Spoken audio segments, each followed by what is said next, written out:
할렐루야. 시니어 성도를 위한 말씀 네 번째 시간입니다.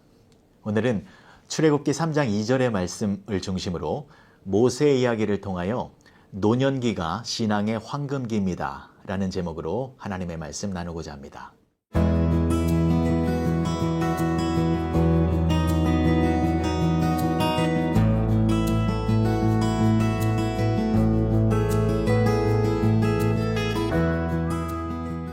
여호와의 사자가 떨기나무 가운데로부터 나오는 불꽃 안에서 그에게 나타나시니라. 그가 보니 떨기나무에 불이 붙었으나 그 떨기나무가 사라지지 아니하는지라. 다 아시는 것처럼 하나님께서 출애굽이라는 대역사를 이루기 위하여 모세를 부르셨습니다. 그런데 그때 모세의 나이가 몇 살이었습니까? 80세였습니다. 모세는 80세 이후부터 하나님의 위대한 뜻을 이루는 놀라운 일을 행하였습니다. 그래서 모세의 일생에 있어서 노년기가 가장 빛나고 아름다운 시간이었습니다. 이것은 지금 노년의 시기를 보내고 있는 여러분들에게도 적용되는 것입니다. 노년의 시기는 하나님께 쓰임받는 시기입니다. 노년의 시기는 하나님의 뜻을 이룰 수 있는 시기이고 하나님의 능력을 생생하게 체험할 수 있는 귀한 시기입니다. 그래서 노년의 시기가 신앙의 황금기가 되는 것입니다. 조금 더 구체적으로 설명을 드리겠습니다. 모세의 인생은 세 등분으로 구분이 됩니다. 40년, 40년, 40년입니다. 첫 번째 40년은 애굽의 왕궁에서 왕자의 신분으로 보냈고 두 번째 40년은 미디안 광야에서 양을 치는 목자의 신분으로 보냈고 마지막 40년은 광야에서 출애굽한 이스라엘 백성들을 인도하는 지도자의 신분으로 보냈습니다. 여기서 이 마지막 40년의 노년의 시기가 하나님의 뜻을 이루는 신앙의 황금기였습니다. 그러면 첫 번째 40년과 두 번째 40년은 의미 없는 시간이었을까요? 그렇지 않습니다. 아주 중요한 의미가 있습니다. 먼저 이것을 설명드리면 모세를 향한 하나님의 뜻과 계획은 모세가 위대한 지도자가 되는 것입니다. 이스라엘 백성들을 애굽에서 탈출시키고 광야에서 40년이라는 긴 시간을 인도해야 할 강력한 지도자가 되는 것입니다. 그러면 보십시오. 이스라엘 백성들이 애굽에서 나왔을 때에 그 인구가 몇 명이었습니까? 남자만 60만 명이었습니다. 어린아이들과 여성들까지 포함하면 200만 명이 넘는 엄청난 숫자였습니다. 그 많은 숫자의 사람들이 모세 한 명만을 바라보고 나온 것입니다. 그러면 모세는 어떤 사람이어야 합니까? 보통 인물이어서는 안 됩니다. 보통 사람들과 동일한 평범한 지식과 평범한 경험과 평범한 능력을 가진 사람은 200만 명의 이스라엘 민족을 통솔하여 이끌 수가 없습니다. 무엇이 필요합니까? 왕의 지도력이 필요합니다.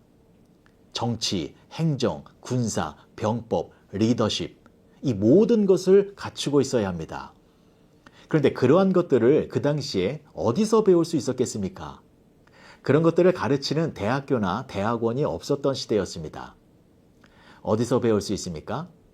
왕궁입니다. 한 민족의 지도자가 되고 한 나라의 미래를 이끌어갈 왕의 후계자를 교육시킬 수 있는 곳은 왕궁뿐이었습니다. 그래서 하나님께서는 모세를 애굽의 왕궁에서 40년 동안 살게 하신 것입니다. 애굽의 궁전에서 왕자의 신분으로 다양한 교육과 훈련과 경험을 통하여 나중에 이스라엘 민족을 이끌고 갈 수 있는 완벽한 지도자로 양성시킨 것입니다. 그리고 두 번째, 모세는 양을 치는 목자로 40년의 시간을 보냈습니다. 어느 날 모세는 애굽 사람이 동족 히브리인을 때리는 모습을 보고 그 애굽 사람을 쳐서 죽였습니다. 그런데 그 살인 사건이 들통이 나서 모세는 미디안 광야로 도망을 갔습니다. 그 미디안 광야에서 모세는 십보라와 결혼을 하였고 장인 이드로의 양떼를 돌보게 되었습니다. 하루아침에 왕자의 신분에서 양을 치는 목자의 신분으로 전락한 것입니다. 모세는 양떼들을 이끌고 광야 이곳저곳을 다니며 40년이라는 긴 시간을 보냈습니다. 어찌 보면 인생이 추락한 것 같습니다.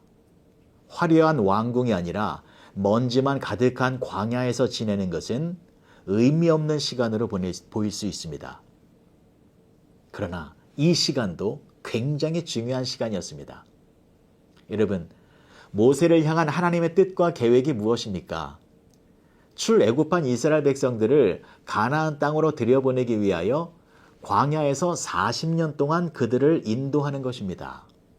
모세는 광야에서 이스라엘 백성들을 40년 동안 이끌고 다녀야 합니다. 그러면 모세는 어떤 사람이어야 합니까? 광야의 전문가가 되어 있어야 합니다.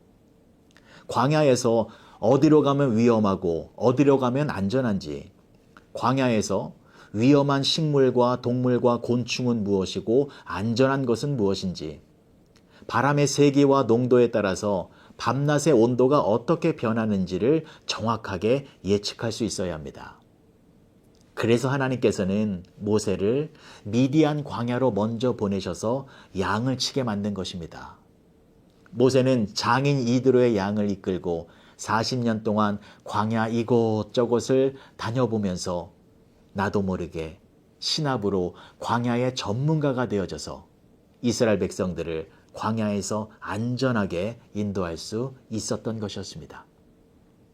이처럼 하나님께서는 모세를 향한 당신의 뜻을 이루기 위하여 40년이라는 왕궁에서의 시간과 40년이라는 광야의 시간을 허락하신 후에 드디어 모세의 나이가 80이 되자 모세를 통하여 출애굽의 대역사를 이루신 것입니다.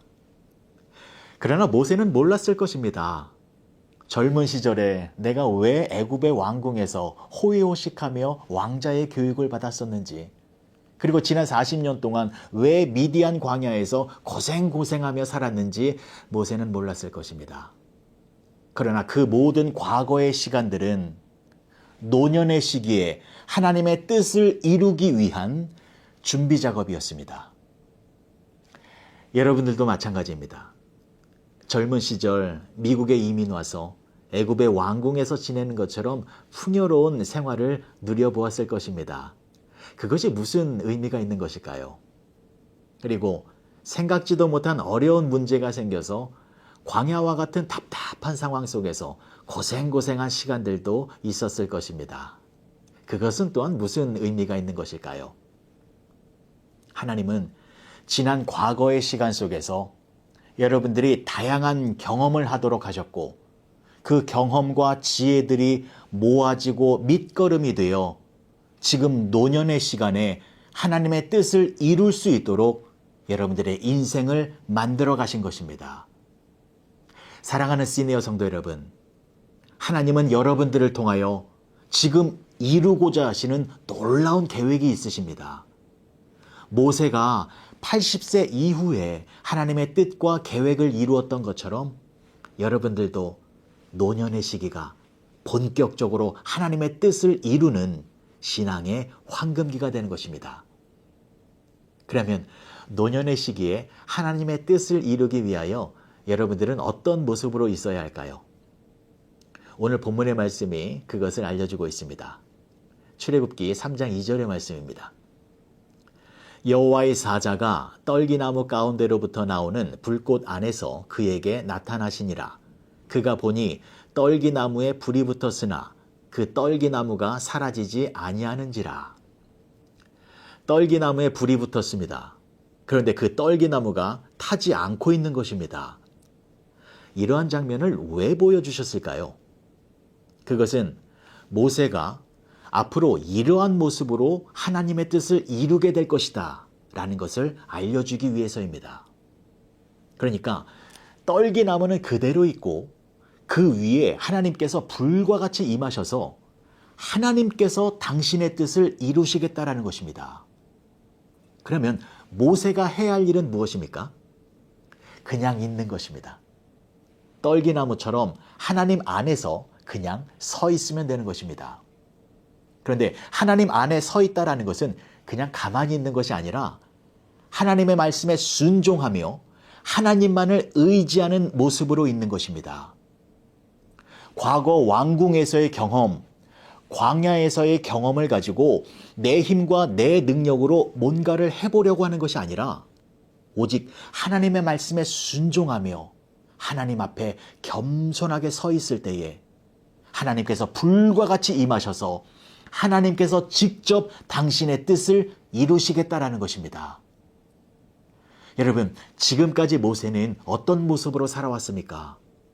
자신의 능력으로 하나님의 뜻을 이루려고 했습니다.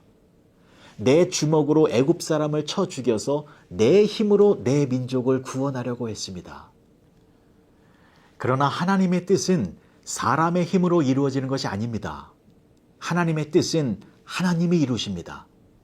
그런데 하나님은 당신의 뜻을 이루기 위하여 사람을 사용하시는데 어떤 사람을 사용하시냐면 하나님의 말씀에 순종하는 사람을 사용하십니다. 그래서 모세가 떨기나무에 불로 임하신 하나님을 만난 이후에 어떤 모습을 보였습니까? 자신의 힘과 능력이 아니라 겸손하게 하나님의 말씀에 순종하는 모습을 보였습니다. 하나님께서 바로 왕에게 가라 라고 말씀하시니 그 말씀에 순종하여 바로 왕 앞으로 나아갔고 10가지 재앙을 내리라 말씀하시니 그 말씀에 순종하여 애굽에 재앙을 내리게 하였고 출애굽한 이후에 지팡이로 바다를 갈라지게 하라 라는 말씀에 순종하니 홍해가 갈라졌고 지팡이로 반석을 치라 라는 말씀에 순종하니 반석에서 물이 터져 나왔고 놋뱀을 만들어 장대에 매달라 라는 말씀에 순종하였더니 독사에 물린 자들이 고침을 받았습니다. 이처럼 노년기의 모세는 내 힘이 아니라 철저히 하나님의 말씀에 순종하는 모습을 보였습니다. 그랬더니 하나님께서 불과 같이 모세와 함께 하셔서 모세를 통하여 출애굽의 뜻을 이루신 것입니다. 사랑하는 시니어 성도 여러분, 노년기는 신앙의 황금기입니다. 여러분들도 모세처럼 하나님의 위대한 계획을 이루며 살 수 있습니다. 하나님의 뜻을 이루기 위해서는 나의 힘이 빠져야 합니다. 내 힘이 없어져야 합니다. 그래서 힘이 없는 노년기가 중요한 것입니다. 육신의 에너지가 약해졌기 때문에 이제는 하나님의 힘만을 의지할 수밖에 없고 생각의 능력이 약해졌기 때문에 이제는 하나님의 말씀만을 소중히 여길 수밖에 없는 이 노년의 시기야말로 하나님께서 일하시는 시기입니다. 하나님의 말씀을 더 가까이 하시어 하나님의 말씀에 순종하며 살아가시기 바랍니다. 그러면 하나님께서 여러분들에게 불과 같이 임하여 여러분들을 통하여 하나님의 놀라운 뜻과 계획을 하나님께서 이루어 가실 것입니다. 그렇게 모세와 같이 노년의 시기를 신앙의 황금기로 만들어 가시는 복된 시니어 성도님들이 되어주시길 주님의 이름으로 간절히 축복합니다. 기도하시겠습니다. 좋으신 아버지 하나님, 은혜를 감사합니다. 지난날 젊음의 시간 속에서 많은 것을 경험하고 배우면서 하나님의 뜻을 이룰 수 있도록 준비케 하여 주시고 이제 노년의 시기를 맞이하여 본격적으로 하나님의 뜻을 이루며 살게 하여 주시니 감사를 드립니다. 이제 해야 할 일은 순종하는 것입니다. 하나님의 말씀에 철저히 순종하는 모습을 보일 때에 우리를 통하여 하나님의 나라는 확장되는 것이오니 하나님께서 우리 모든 시니어 성도들을 축복하여 주셔서 하나님의 말씀을 더 많이 읽고 묵상하고 실천하여서 하나님의 놀라운 뜻과 계획을 풍성히 이루며 살아가는 황금빛 인생의 여정으로 인도하여 주시옵소서. 예수님의 이름으로 기도합니다. 아멘.